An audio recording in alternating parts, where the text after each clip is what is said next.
Digital security is obviously a primary priority for any organization, given the massive amounts of data that they all send around the world, the liabilities and limitations of this data as it crosses borders and gets stored, and of course the perpetual challenge of maintaining the security of that data to make sure it does not fall into the wrong hands.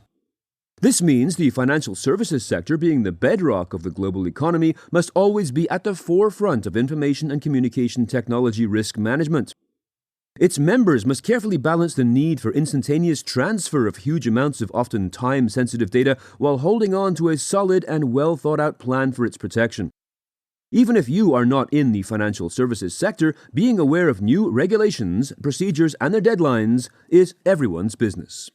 So imagine having to get all of this ready and compliant in, say, 8 months? Well, you might have to. I'm Steve Prentice, and this is the Thales Security Sessions podcast.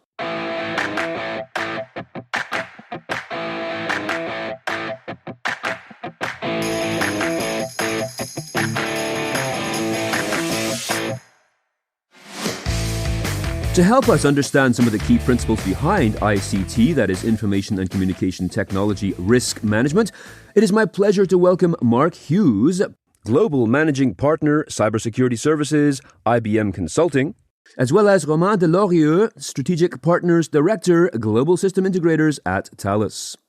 Mark, welcome. Well, thank you so much, and it's great to be here. Really looking forward to this conversation on this absolutely critical topic. And Romain, same thing. Welcome to the podcast. Thank you, Steve. It's a pleasure to be here as well, and thank you for having me. So to talk about information and communication technology risk management, that is ICT risk management, from a highly practical and pressing perspective, we need to look no further than the Digital Operation Resilience Act, with the acronym DORA, D-O-R-A, which is currently a big new issue for organizations within the global financial sector. Some listeners may be already familiar with it, but there may be others who might confuse this with the DORA 4 metrics from the world of software development, simply because they share the same acronym. So it's probably prudent to start by clarifying what this DORA is, where it comes from, who it applies to, why it is necessary, and of course, its constraints for deployment. With a deadline apparently of January 2025, it seems like organizations don't have much time to get themselves aligned. Romain, may I call on you first for the definition of DORA? So DORA stands for Digital Operational Resilience Act. It's an EU regulation. So it's a regulation. That means it's a mandate throughout the all countries in the European Union, as well as Iceland and Norway. Where it comes from is the crisis of 2008 of the financial market. And so there was a willingness from the political bodies in Europe to make sure that the financial system, which is the backbone of society, is resilient. And resilient for financial attacks, so there was a financial part, and then resilient as well in terms of infrastructure. So DORA is looking how the operational digital systems used by banks and in a wider way, the financial community at large, so beyond banks, is resilient, is managed properly by the financial entities, and that's what DORA is all about. Okay, so it's a European Union EU regulation meant to address operational risk in information and communication technology for the reasons that you have just mentioned, and includes risk management, incident reporting, operational resilience testing, and ICT third-party risk monitoring. So Mark, what else do we need to know about it? Well, yeah, Romain's done a fantastic summary. The other point I would just make is that it's specifically targeted at the financial services and insurance sectors. And any organisation that may be outside the European Union that is interacting with those organisations, for example, is a supplier to them, also has to be DORA compliant as well. So it does extend in that sense. There's really 6 key areas in it, which we can drill into a bit more. And whilst there are some things in it which I think are quite similar to other frameworks that we're very familiar with in security more broadly, there are some specific things that stand out and that are quite different in terms of additional things that organizations, if they are in those sectors, need to be aware of and need to be prepared for when it actually comes into force, which is the 17th of January 2025. It's actually been on the books since 23, but the 3 supervisory authorities which oversee DORA have given organizations the time between 2023 and 17th of January 25 to get prepared. Do either of you feel that this is a workable deadline? Because it seems awfully short given how large and broad-reaching it is. That's probably going to be, like any regulation, a tough call for any organization to follow and to reach as a compliance deadline. Having said that, the European Supervisory Authority, the ESA, Mark just mentioned, will probably also, they are still defining some of the technical standards that are attached to DORA, the so-called RTS, the regulatory technical standards that have just been released in January. They will be probably turning into a regulation in June. And so they will give some very precise and technical guidelines for organizations to follow. And I think it's fair to say that most of the financial entities today, they have started already to look into DORA. They have defined a roadmap. At least they are starting to assess the impact of DORA, which I think is a very critical point. Mark mentioned 5 or 6 different pillars.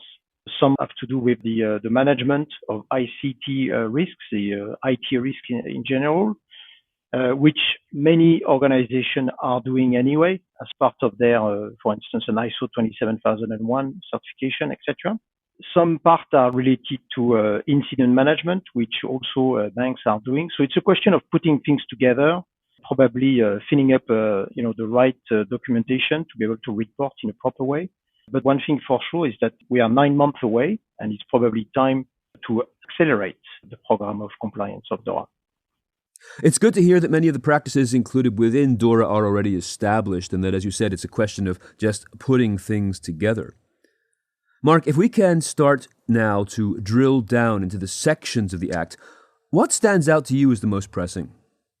So Romain has already said ICT risk management. Again, most organizations will have a form of risk management in place because there's other regulatory regimes that need to ensure that organizations have risk management as part of their organization. And in any case, most will have already had for some time an ICT risk management approach. That's not to say that they'll be immediately DORA compliant, but there's a lot that they can draw on in terms of governance within their organization to do that. The area where I suppose there is real focus is around third-party risk management, and specifically the event that Romain specified and also then subsequent events that have happened. None of these things happen in isolation, and increasingly so. And if we take, for example, another non-financial services related incident a couple of years ago, the Colonial Pipeline situation, you can just see how the supply chain and how a piece of a supply chain can have a disproportionate impact on others. So DORA really has this big element of the third-party risk management, and not just in terms of conducting assessments, but also the monitoring of those. And as a IT services provider, which is what I do, we are already getting a lot of inquiries. As Romain said, it's only 9 months to go in terms of organizations, financial services organizations, really getting into talking about how they are going to conduct that monitoring of the risk that we will have potential on their behalf. What other sections stand out to you? The other area, digital operational resilience testing, which is again something that is being defined. The RTS is regulatory technical standards that Romain referred to. Again, that's shaping up, and that's another area. Incident reporting, there's been some useful documentation that's appeared recently on that about the definition around critical services and therefore the reporting that actually needs to happen. Information sharing, still in there, and again, more to be defined around what that actually means. But in essentially very high level, it's about exchanging information on cyber threats. And so DORA specifically points to that. And then the critical third-party providers. So it's the critical ICT element of third-party providers, which is subtly different from the third-party risk management of third parties. As Romain said as well, a lot of those RTSs are still coming through. So in terms of timeline of implementation, it's a bit difficult to be compliant on in January with something that you don't yet have the detail on. But as already been said, it's about that roadmap of getting there, taking what might already be good practice in that particular organization, and then really making sure that the good practice is extended across the supply chain, both from a risk management and from an operational resilience point of view, putting in the testing regimes, and then being able to then evidence that into the ESA as we get around to January. You mentioned Colonial Pipelines as an example of how a piece of a supply chain can have a disproportionate impact on others. And of course, more recently, in North America at least, there are ongoing reverberations around Change Healthcare, a huge cyber attack that has impacted the data of more than 1/3 of all American patients. And even that is just one of hundreds of attacks that succeeded due to third-party vendor relationships that sprang a leak somewhere. So back to the pillars of DORA. They look pretty strong, and being an EU initiative, it reminds me somewhat of GDPR in terms of setting a standard that is pretty stringent and influential around the world. Despite the fact that some of the principles within DORA are already in practice within an organization, Romain, what do you see as the primary challenges that companies will face in order to comply and make it work, especially from a leadership standpoint, and maybe even extending this beyond DORA to other regional or global security initiatives that non-financial sector organizations might face? What kind of challenges are senior decision makers now looking at? I think probably the number one issue is always the money. So it's a question of budget. And so the usual discussions around the DORA compliance starts as we speak in these days with the money and the number of applications. Let's say you have 100 applications in an organization and financial entity, which is probably 1,000, but just for the sake of explanation. It's a question of identifying the key 20-25% of applications that are absolutely essential and critical for that perspective on the business to run. And so if those applications were to stop, the business would go down. So it's a question of identifying that priority list and making sure that there is a resilience plan, both operational and from a security standpoint, on those particular 25%. If that's 25%, if you have the budget for 50, then do 50. But of course, it's a question of identifying the core essential applications that needs to run for a business to run. And those, in case of attack, both on resilience or IT security attacks, there need to be a plan so that the service can be restored, for instance, within 2 hours or 3 hours, etc. And that's probably here the top priority discussion as we speak is a question for organization to prioritize the right level of application. And then after it's a question of defining the way the mitigation steps, the so-called technical and organizational structure and mitigation steps and measures that organization, financial entities must take. They need to define that reasonably centrally so that they can centralize investments and deploy those investments and those mitigation measures across the different applications today and tomorrow. And if we look at, just as an example, close to my heart at Thales, we do a lot of encryption and cryptographic services, etc. One of the items that is mentioned in the RTS, so we mentioned the regulatory technical specification standard, the new documents from the ESA, is about cryptographic and the future of cryptography. So things like quantum cryptography, which is coming up. It's already scheduled in the RTS that whatever systems is defined today to do some mitigations should still be evolving to be capable of addressing new threats of tomorrow as well. Yes, and tomorrow is awfully close. It's more than just a metaphor to say that, and quantum computing is a perfect example of this. It's often referred to as a technology of tomorrow, but the truth is, it is here now. So clearly, one of the key components of DORA is its focus on protecting the data within the whole supply chain, as you highlighted, Mark, just a few minutes ago. Is the inclusion of the supply chain into its rules a relatively new development? I mean, we can easily recognize that every organization has a supply chain of some sort, and recent stories such as COVID-related delays in manufacturing and container ships having accidents in the physical supply chain pinch points like the Suez Canal and most recently in Baltimore. This shines a light on the sometimes precarious nature of a physical supply chain. But in terms of focusing on the supply chain as a central part of the protections that DORA delivers or imposes, what are your thoughts about this? Is it new? I think it's not new. We've all known that these independencies exist. And actually, one of the challenges that Romain was just pointing to was getting to that understanding of what the critical applications are and the dependencies within that, where increasingly a lot of the applications that we use are SaaS-based applications, for example. There immediately there's a supply chain element to it that has to be considered. So I don't think this is new in terms of understanding. In terms of regulation and being very specific around this, I think it's the most comprehensive so far, and not really too soon, if you ask me. Actually, this has been something which we needed to take and pay a lot more attention to, and having a framework to pay attention to it, and the way in which the RTSs lay out is a pretty good thing. Obviously, there'll be teething problems on how this actually works. There'll always be the things that won't necessarily immediately become apparent to start with, but just going through the exercise, through that, the designation within DORA of the risk management approach into the supply chain, and making it something that goes beyond simply asking questions, to then actually evidencing and looking for, in a structured way, evidence and ongoing evidence that the controls are in place, and not only in the supplier, but the suppliers, more to the point, down the supply chain, because quite often, we're talking about multiple hops in the supply chain. So I think all of those things are, come not really a moment too soon in some respects, in terms of making sure that organizations are really mindful of the interdependencies they have in the third party space. But the approach here is about thinking, as Romain was saying, about what are the critical applications and then what are the dependencies within those, as opposed to let's just try and do everything. And I think that's where the approach of DORA, if it's implemented and works and goes in the right way, that's quite powerful. But very specifically, Steve, in the supply chain, I think having the ongoing insight now in a much more rigorous way is going to be a very good thing. Sticking with shipping for a moment as a clear symbol of the supply chain, my mind always goes back to those ships that fly flags of convenience to circumvent all manner of regulations dealing with workplace safety, emissions and pollution, insurance, and other costly parts of operating a vessel. As a kind of parallel, given that DORA makes it incumbent on individual organizations to be much more stringent about who their vendors actually are, and also to prove the reliability of these vendors, this seems like quite a burden.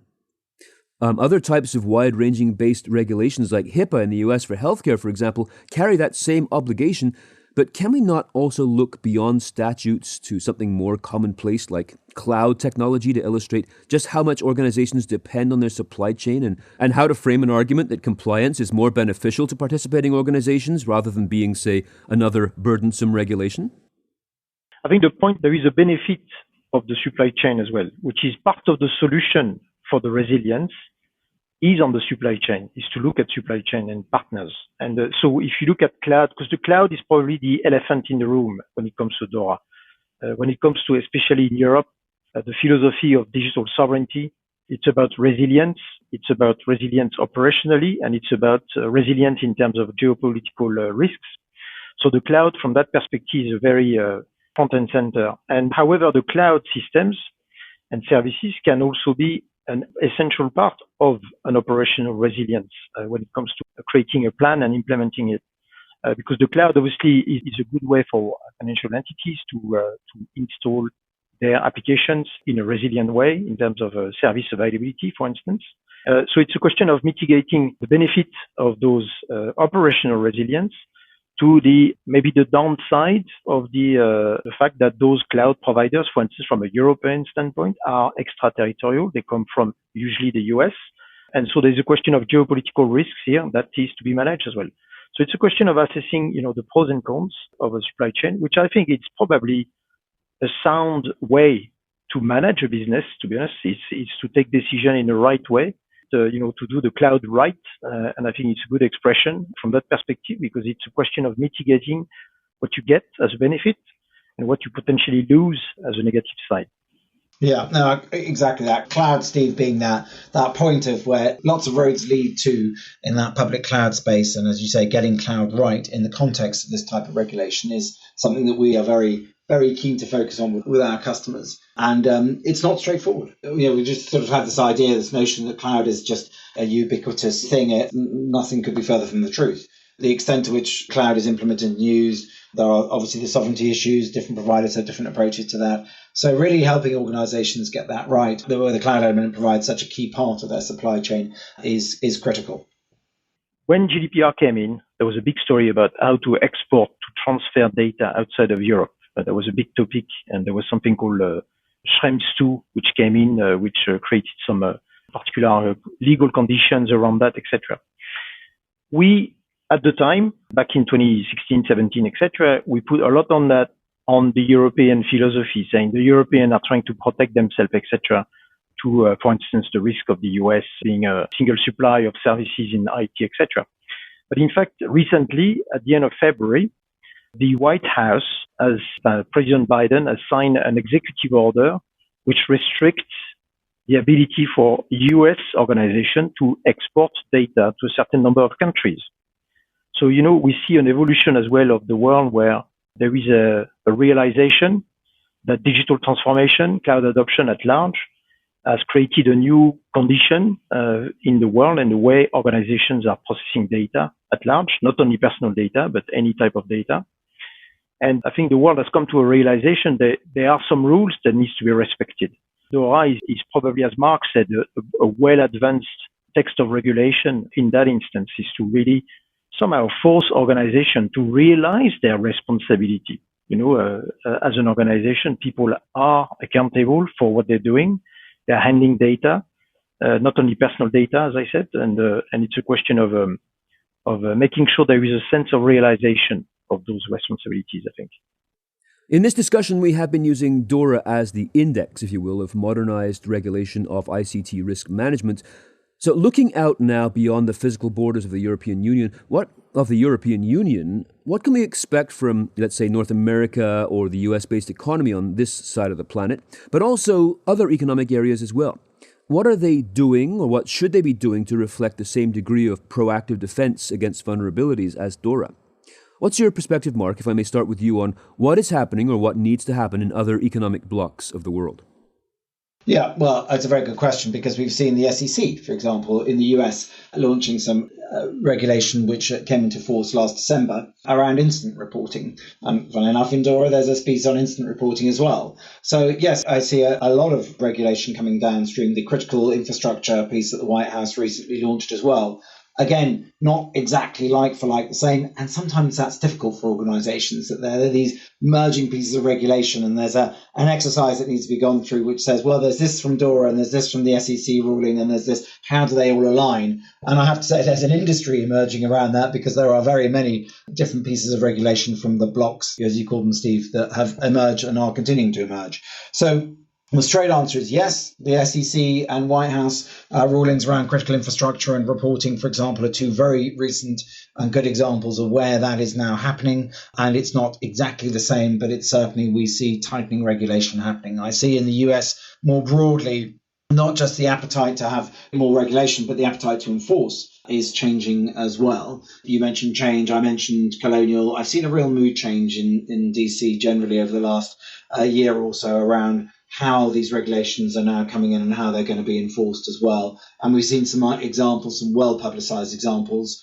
of where individuals are being increasingly held to account for what they've said that they are complying with, and then subsequently being scrutinized as to whether that truly was the case. So there's a lot happening. And yes, I see each different block, so to speak, coming out with variations on the theme of how to improve more broadly. I think DORA, in my view, really does bring a lot of it together and lays it out pretty well in quite a mature way. And as opposed to some of the other pieces of regulation legislation that we see coming, which are a bit more piecemeal and therefore are more difficult to say, comprehensively, what's the outcome going to be. But, like with all these things, we have to see where it goes. Some of this is actually quite new. But yeah, various bits of the world are responding in similar but ever so slightly different ways. Well, one thing you can say about the current US administration, they have been sort of popping out agencies like puppies in the last 4 years, in a good way. Hopefully they will stay. But when you look at CISA and all the other agencies, I think that, to extend the metaphor a little bit, the tail wags the dog for the rest of the planet, perhaps.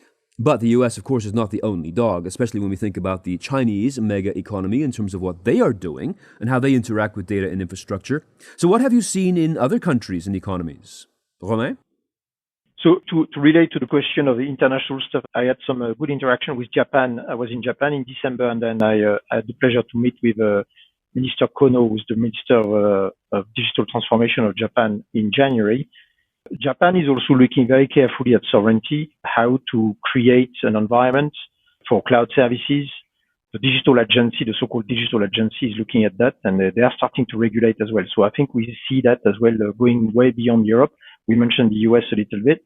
I was told I was at an event on DORA 2 weeks ago, and there were talks about the G20 having some initiative as well, inspired somehow by DORA, to see how we can make things in a wider audience kind of thing, because the banks Most of the banks are big. They are international as well. They operate in all the G20 countries precisely, so they don't want to replicate, as Mark said, different compliance programs that are sometimes not exactly implemented the same way. So I think that in terms of the international spread, as we saw for GDPR, the trend is set today to create something similar.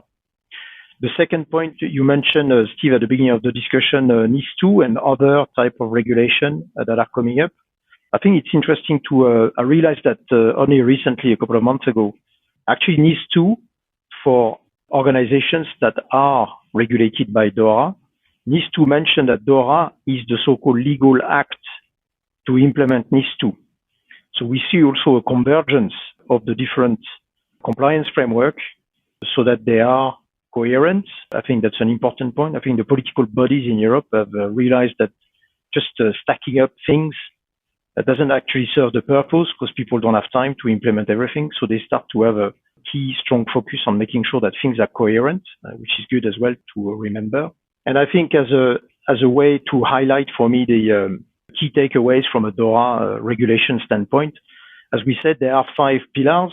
One is about information sharing. One is about testing. So those things are quite evident. The 3 other pillars, it's really about ICT risk management. It's about third-party risk management, which we mentioned extensively today. And it's about reporting and managing incidents. And I think that is a good foundation for any organization. When they are migrating stuff to the cloud, for instance, they need to protect their assets in the cloud. Because of the third-party risks, they need to protect the data themselves, independently from what the cloud provider is doing as well, so that there is some kind of like a data lake and a control lake, to talk specifically and technically. And then the reporting, well, I think that's good. It's forcing the industry to harmonize the way they report. And so therefore, all of us, the ecosystem, the technical ecosystem, etc., will have to adapt as well and making sure that we are offering financial entities some good services and good products from our perspective to do it in a coherent way and an easy way. Let me conclude by asking you both what advice you would have to give to our listeners who, again, may be in decision-making roles, whether in management or on the technology side. What advice can you offer regarding keeping pace with DORA, but in a broader sense with the protection of their own digital assets, regardless of industry? Mark, may I start with you? My top piece of advice is, like any piece of regulation that comes along, see it as an opportunity. And it can easily not be seen as an opportunity, but my advice is look at it as an opportunity. Firstly, to do what it says. So spend the time going through the risk management approach and look at the different aspects of it to get it right. There's always room for improvement. But more importantly than that, use that then as an opportunity through the governance mechanism of whichever organization that you happen to be with to then secure budget, raise awareness, make sure that the risk register of the overall organization reflects that there is a requirement now that will be a statutory requirement as of January, and that the right attention is paid for it at the right level in the organization. So that would be my first thing, use it as an opportunity. And secondly, use it as an opportunity within the supply chain. We've talked a lot about the supply chain today by having that level of interaction, now almost being forced to have that level of interaction. I think that's a fantastic opportunity to look at where those risks are and then be able to see, is the mitigation really happening all the way through down into what has often just been seen as a thing like cloud. My view is use DORA as an opportunity to drive improvement, secure budget, and keep awareness high on this critical topic. And Romain, what do you think? I think I'll jump on Mark's comment now.